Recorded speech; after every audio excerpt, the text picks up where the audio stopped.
My mother's birthday party started as a perfect evening. The kind of gathering where old family stories are retold with exaggerated embellishments, and the scent of grilled meats mingles with the chatter of relatives who haven't seen each other in months. For the first few hours, everything was fine. I held my wife's hand as we mingled, stealing sips of wine between conversations. She looked beautiful, her smile bright, her dress perfectly chosen to charm the crowd without looking like she was trying too hard. She has always been good at that, blending in but still managing to shine just a little brighter than the others. But as the night progressed, I noticed something I couldn't quite put my finger on: a shift. At first, it was subtle. She wasn't glued to my side the way she usually was at these gatherings. Instead, her attention drifted toward a man I didn't recognize. His name was Brian, and my wife seemed oddly drawn to him. I remember trying to convince myself that it was nothing. She was just being friendly, I thought. She had always enjoyed meeting new people. But the way she lingered beside him, the way her fingers grazed his arm just a moment too long, those tiny details stirred something uneasy inside me. She looked nervous, but not in a way that suggested discomfort. It was more like anticipation, a tension I didn't quite understand. At first, I told myself she was just tired, perhaps eager for some new conversation in a room full of familiar faces. But as the evening wore on, her behavior became harder to ignore. She seemed detached from me, almost as if I wasn't there. Whenever I caught her eye, she would give me a tight smile, something polite and distant, like I was just another guest at the party rather than her husband. Brian wasn't exactly charming, at least not in a conventional way. He had this cocky demeanor, the kind that made you question whether he was being friendly or testing boundaries. There was an ease between them that felt out of place, a familiarity that shouldn't have existed between two people meeting for the first time. Or at least, as far as I knew, that was the story. When I asked my wife how she knew him, she brushed it off with a dismissive shrug. "Just someone new," she said, her voice light but evasive. I tried to enjoy the rest of the evening despite the growing knot in my stomach. After all, it was my mother's night, and I didn't want to make a scene. So I smiled through conversations with distant relatives, laughed at my uncle's tired jokes, and told myself I was being paranoid. I had one too many glasses of wine, hoping it would drown out the unease clawing at the back of my mind. But the more I drank, the more I noticed how my wife stayed close to Brian. Her laugh a little too loud, her smile a little too eager. She wasn't just being friendly. Something was happening, something I wasn't supposed to see. It was around midnight when the atmosphere shifted from celebratory to hazy and relaxed, the kind of moment when alcohol lowers everyone's guard and secrets feel safer to share. That was when I noticed she was no longer beside me. One moment she had been by the bar, chatting with Brian and a few cousins. The next, she was gone. At first, I didn't think much of it. Maybe she had stepped outside for some fresh air or gone to the bathroom. But after 10, then 15 minutes passed, I began to feel that gnawing worry again. I checked the patio, the kitchen, even asked my mother if she'd seen her. But no one knew where she had gone. My heart started to race, though I tried to tamp it down. I told myself not to be that husband, the jealous type who assumes the worst the second his wife steps out of sight. But the thought burrowed deep, impossible to shake. Where was she? And, more importantly, who was she with? That's when I heard it, a burst of laughter from the next room. It wasn't just casual conversation or drunken giggling. It was the kind of laughter that carried a strange, intimate charge. I followed the sound, telling myself that it was nothing, that I was just being paranoid again. But when I opened the door, the scene that greeted me was anything but ordinary. I opened the door, and at first, my mind refused to register what I was seeing. It was as though the air in the room thickened, trapping me in a surreal nightmare I couldn't escape from. There in the center of the room was my wife, completely naked. She wasn't hiding in embarrassment or covering herself. She danced with an intoxicated, reckless abandon, as if none of the rules that govern decency or reality applied to her anymore. Her movements were wild and uninhibited, her skin glowing under the dim, flickering light of the room, catching on the eyes of strangers who surrounded her like spectators at a grotesque sideshow. And Brian, standing smug and amused, was right there with his phone raised, filming every second of it like a perverse documentarian capturing someone else's downfall. A small crowd had gathered, made up of people I didn't even recognize. Half-drunk men, some women, all with amused or bewildered expressions. They whispered to each other in hushed tones, as if watching something scandalous that wasn't quite real to them. None of them stepped in. They just watched. Some chuckled quietly, and a few looked embarrassed, but no one stopped it. I stood frozen for a second, my body unable to react. It was as though time had come to a halt, giving me the cruel privilege of taking in every single horrifying detail. I wanted it to be a hallucination, some drunken illusion brought on by too much wine, but it wasn't. It was real. Too real. Then the shame hit me hard and fast like a punch to the gut. My hands started to tremble. My wife, was standing there without a care in the world, bearing herself in front of strangers while a man I didn't know filmed it all. And she was smiling, laughing, a wild, euphoric kind of laughter that cut through the room, loud enough to make my skin crawl. It wasn't the laugh of someone drunk and out of control. It was something worse, something that said she didn't care at all. I felt a ripple of nausea deep in my stomach, as if my insides were folding in on themselves. My legs turned weak beneath me. But it wasn't just the sight of her. It was the judgment in the eyes of the crowd, the sense that everyone in that room now knew something about my marriage that I hadn't figured out until this very moment. I was suddenly exposed in a way that no man should ever be. Then I heard it. My mother's voice, somewhere behind me, sharp and stunned. What is going on here? I turned, and there she was, my mother, the woman who had raised me, standing in the doorway, staring past me into the room. Her face contorted into a mix of disbelief and horror, like someone watching a car crash unfold in slow motion. And there was the moment I wished I could erase from existence.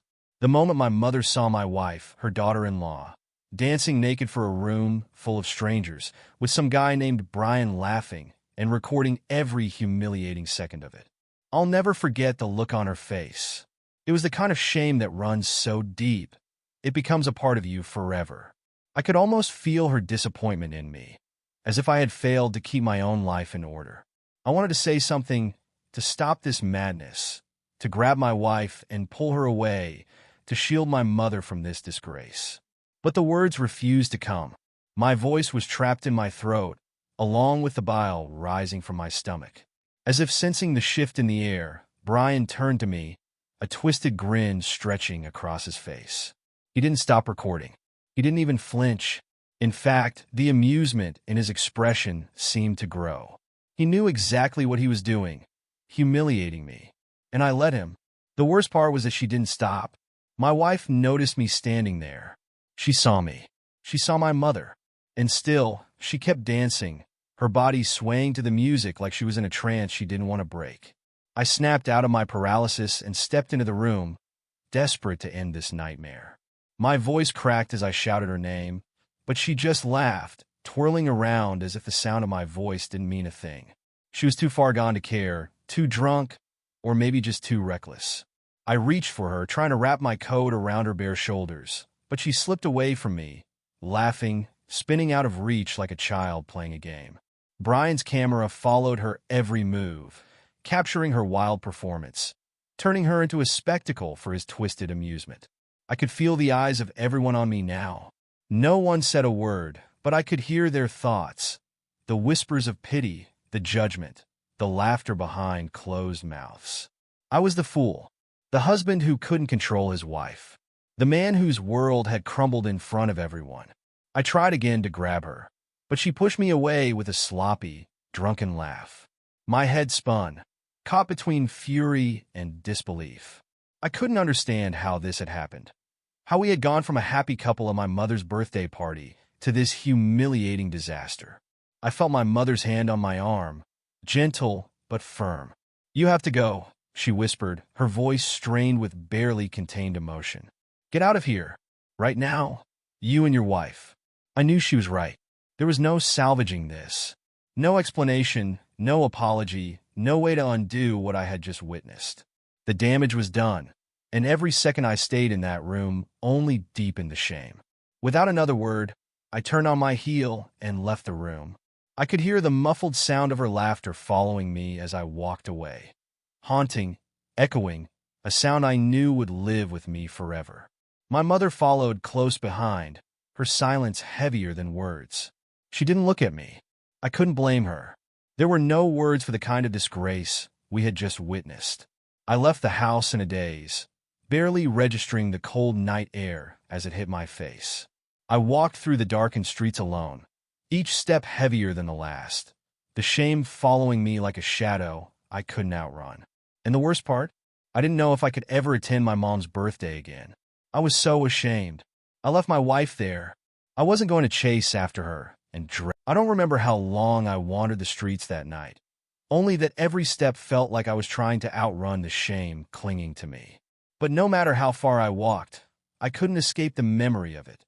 The sight of my wife, naked and spinning for strangers, Brian's camera following her like some twisted trophy, and my mother's horrified expression burned into my mind like a scar. Eventually, I ended up back at our house. The lights were off when I arrived, as if the darkness could hide the disaster that had unfolded. I unlocked the front door and stepped inside, the emptiness pressing down on me like a weight. I collapsed onto the couch, my body heavy with exhaustion and disbelief. I could still hear the echoes of her laughter from that room, as if it were embedded in the walls of my mind. Sleep didn't come that night. I sat there, staring into the dark, my thoughts swirling in a chaotic mess. How'd we ended up here? How could the woman I loved, a woman I thought I knew, do something like that? It was as if I had seen a side of her that was always lurking beneath the surface, waiting for the right moment to emerge. And tonight, it had clawed its way out, leaving me with the wreckage. Hours later, I was still sitting in the same spot when the sun began to rise, casting pale light across the living room. I was too numb to move, lost in my thoughts, when the sharp, frantic knocking at the door jolted me from my daze. It was her. She stood on the doorstep, disheveled and pale, her makeup smeared from what must have been hours of crying. Her eyes were swollen, and she clutched her purse as if it could shield her from the consequences waiting on the other side of the door. I could see the fear in her face. Fear not of what she had done, but of what came next. She stumbled through the doorway before I could say anything, her words tumbling out in a breathless, drunken apology. It wasn't what it looked like, she said. I was too drunk. I didn't mean to. Her words slurred together, excuses piling on top of each other like debris from a wreck she couldn't clean up fast enough. She looked at me with wide, desperate eyes, waiting for me to say something, anything. But I couldn't speak. I stared at her, trying to reconcile the woman standing in front of me with the one I had watched humiliate herself, and me, in front of half the guests at my mother's birthday party. She was still wearing the same dress she had worn earlier in the evening, though now it hung from her body like a sad afterthought. The woman I had loved was a stranger to me now. She tried to touch my arm, but I pulled away instinctively, the disgust rising in my chest like bile. I could feel the rage bubbling just beneath the surface, a mix of betrayal, humiliation, and helplessness that threatened to spill out at any moment. She kept talking, begging for forgiveness, saying that she didn't know what she was doing, that it was the alcohol, that she never meant to hurt me. But all I could hear was the sound of Brian's laughter and the shutter click of his phone as he filmed her, capturing every shameful second. And then, just when I thought it couldn't get any worse, my phone buzzed on the table. I picked it up, and there it was, a message from my best friend, accompanied by a link I never wanted to see. "Man, I think you need to look at this," the message read. With a sick sense of dread, I clicked on the link, and there it was, the video. Brian had uploaded it. All of it. I watched, my breath catching in my throat, as the events of last night unfolded on the tiny screen in my hand.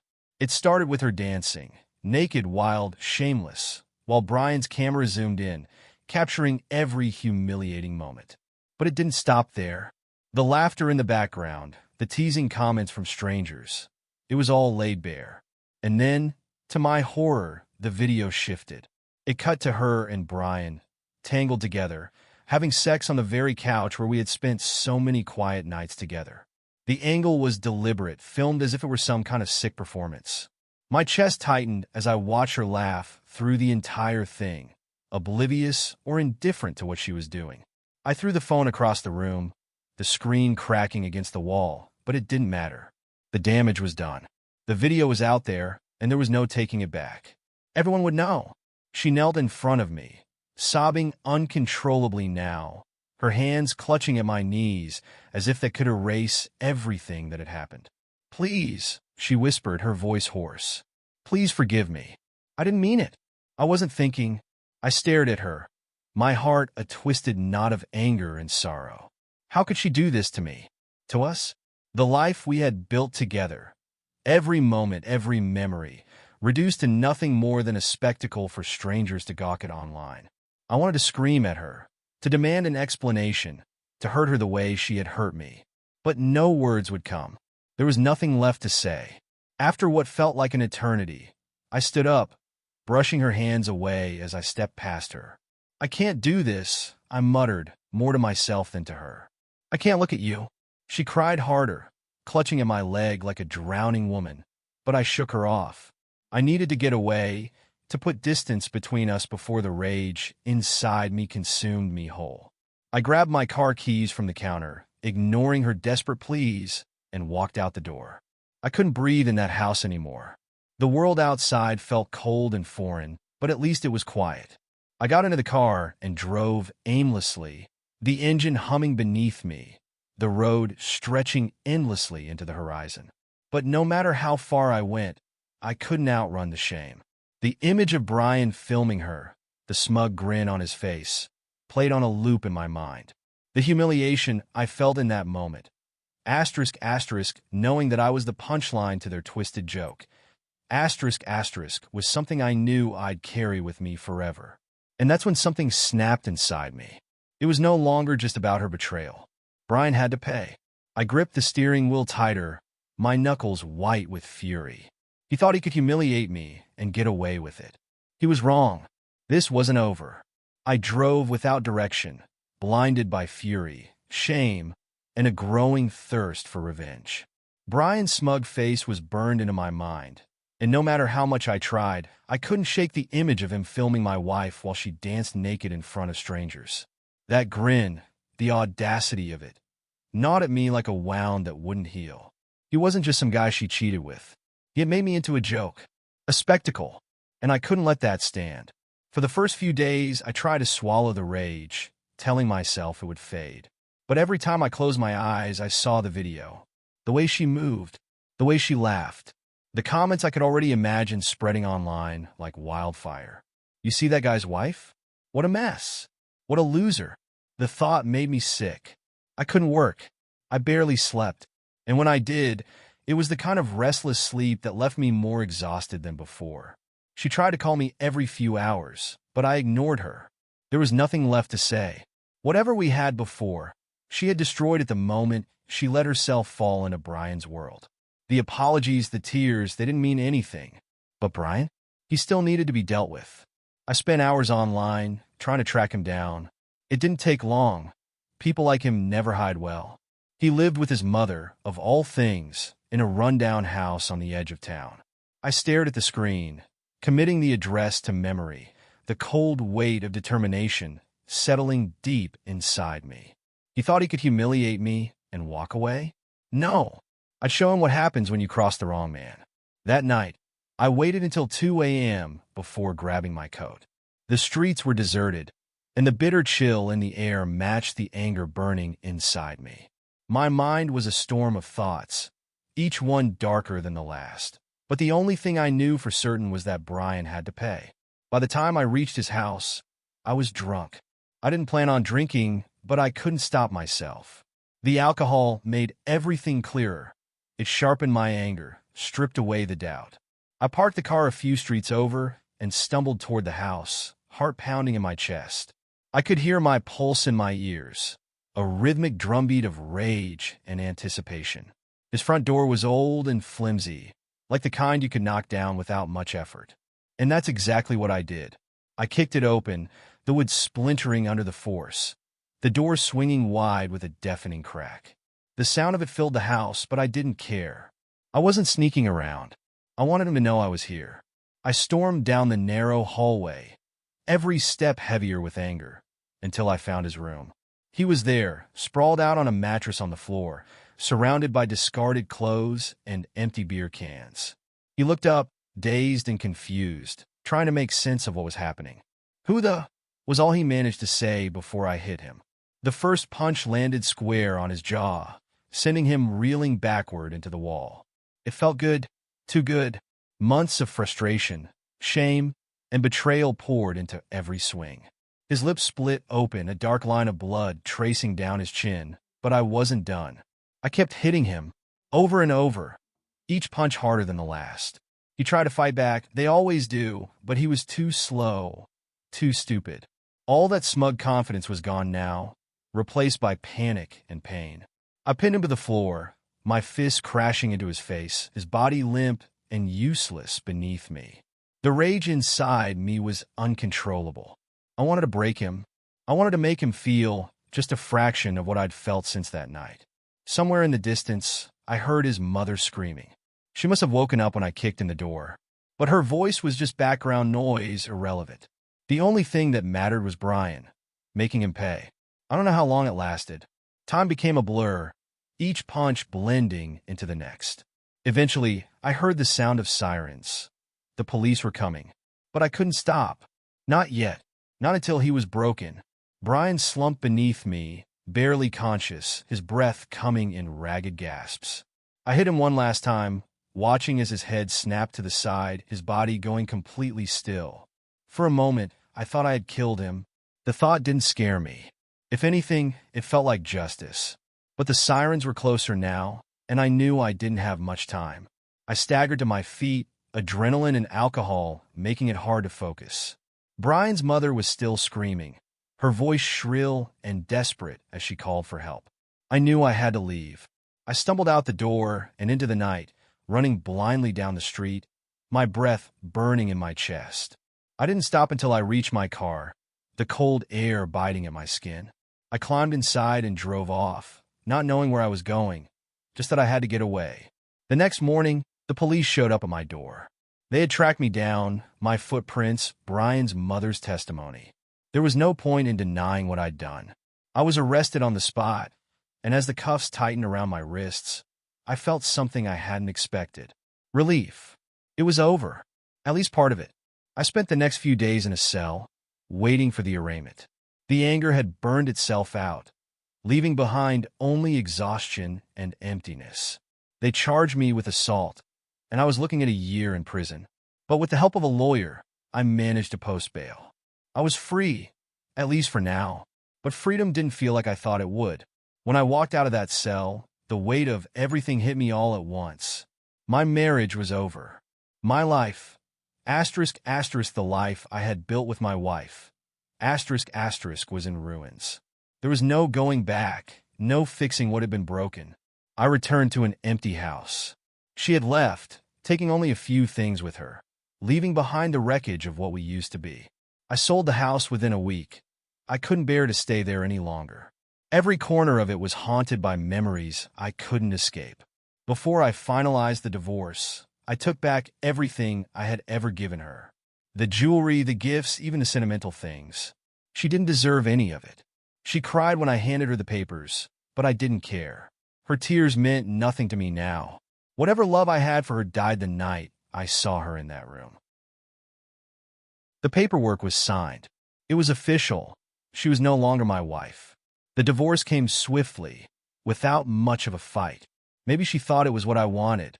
Maybe she was just too ashamed to drag things out. Or maybe she had never really cared at all. As soon as the ink dried, I emptied the house. Every photo of us, every keepsake, every trace of the life we had built gone. I sold off everything that reminded me of her. Even the memories that once seemed untouchable were now tainted by what she had done.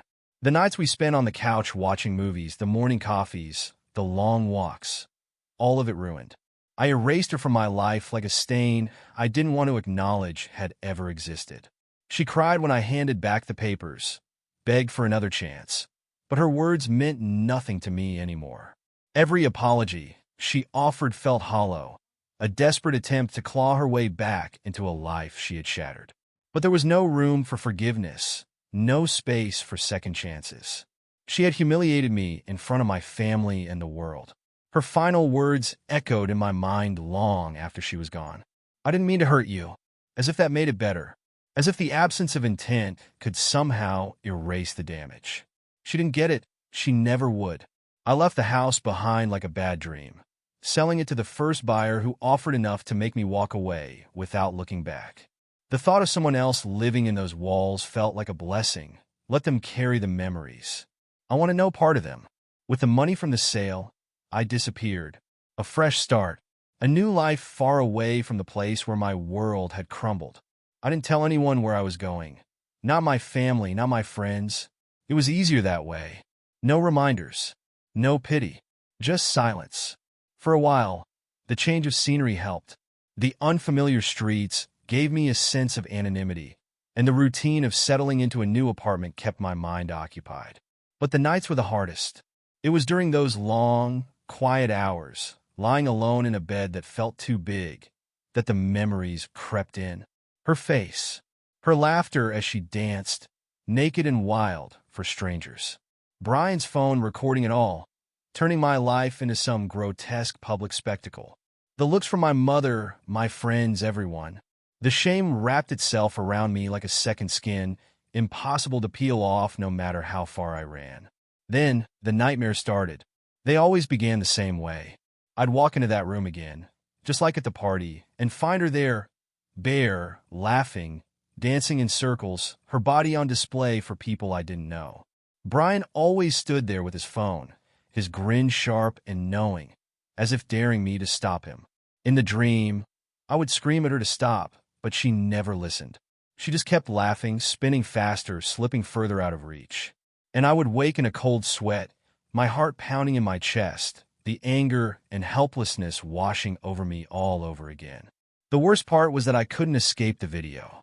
It followed me everywhere like a digital scar.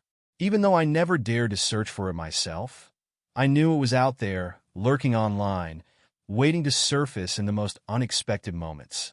Every time my phone buzzed with a notification or I opened a social media app, a wave of anxiety crashed over me. What if someone found it? What if they recognized me? I deleted my accounts, but it didn't help. The internet doesn't forget. People from the party had shared it, laughed about it, moved on, but I was still trapped. I imagined strangers watching the video, judging me, seeing me not as a man, but as a punchline. And that thought, it poisoned everything. There's no moving on from that kind of public betrayal. One night, weeks after I had moved into the new apartment, I got a message from my mother. She hadn't spoken to me much since that night, and I hadn't made much effort to reach out either. But her message was short, simple. "I hope you're doing okay. I'm sorry you had to go through that." I stared at the screen, my thumb hovering over the reply button. What was I supposed to say? Sorry for what? For what she saw? For the way my life fell apart? She hadn't judged me directly, but her silence since that night had said enough. After a long moment, I put the phone down without replying. There were no words that could make any of it better. Brian, on the other hand, he was still out there. I knew I should have let it go, moved on with my life, but revenge gnawed at me like a wound that refused to heal. I couldn't stand the thought of him getting away with what he did, humiliating me, recording my wife, flaunting it like a prize. It wasn't just about what he had done with her. It was about the way he had robbed me of my dignity. I told myself I'd already gone too far that night I attacked him. The arrest, the legal trouble, it should have been enough. But it wasn't. The thought of him still out there, laughing about what he'd done, kept me awake at night. And the more I tried to forget, the more the anger festered. I found myself scrolling through old messages, trying to piece together every conversation, every clue that could tell me more about him. He had slithered into my life from somewhere. There had to be a way to make him pay, something I hadn't thought of yet. One night, drunk again, I typed his name into search engines, hoping to find something, anything, and that's when I saw it, another video. It wasn't of my wife this time, but of him, laughing, shirtless, bragging about the party. He called it the wildest night of his life. I stared at the screen, my rage building all over again. He hadn't learned anything. He wasn't scared.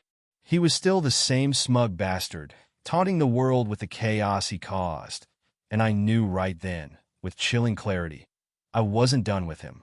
There would be no peace until he paid for what he did. The decision came slowly, almost like the shift of seasons.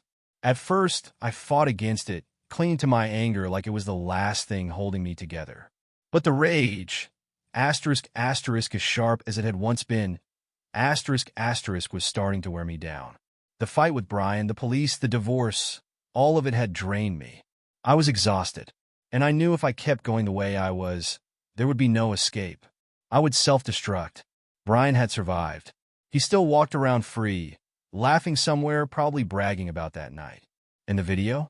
It would always be out there. There was no undoing it, no erasing what she did, what he recorded. The damage was done.